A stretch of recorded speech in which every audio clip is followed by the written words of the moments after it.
Just stop right there and let's talk a little bit about what Jesus is doing and what's happened. If you remember, Peter had denied Jesus 3 times, and that was a big moment in Peter's life. He was always called the rock. Jesus called him the rock that he'd build his church on. He was also the person that drew his sword and cut off the soldier's ear when they were going to arrest Jesus. And the thought of denying Christ was really unbelievable to him.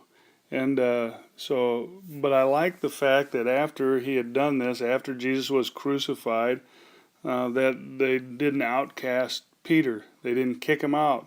They brought him in, they kept him in, and they were also together with him. Because Jesus said that to go and wait for the Holy Spirit. But I also like the fact that they weren't just sitting around doing nothing. They were expectant, but they were going to go out and do something. They're going to go work. And so Peter said, I'm going fishing.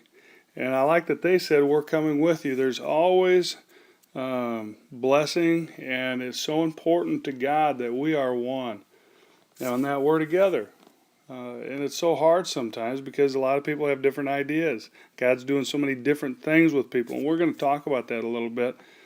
But it's amazing, and it brings blessing when we're together. When we lay aside all these little differences that we have and we're able to get together, God blesses us, and we'll show you that. So they said, we're coming with you. They went out, got into the boat, but that night they caught nothing. And now remember, they're professional fishermen. When Jesus came to them, they were in their boat, and he said, follow me and I'll make you fishers of men. And they did. Maybe they left families, or maybe they, I don't know, but we do know that they've sacrificed a lot to go with Jesus, and that there was some feeling that Jesus was going somewhere and they had to go with him.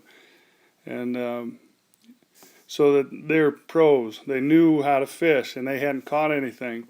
Probably frustrated, probably a little ornery, impatient, mad, hot, because later on it'll say that Peter was stripped, so he didn't have much clothes on, probably hot. They're working hard.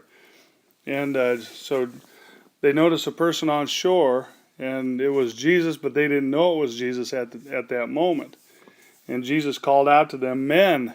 And that term men is actually better translated as children. That's what it really means. And so, number one, it was a tender term that Jesus used.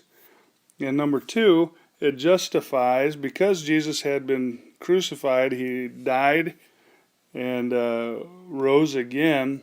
And it justifies his view towards those that believe in him. He calls us children. It's also a tender term. Jesus could have appeared to them anytime he wanted to. But when did he choose to appear to them? When they were doing something?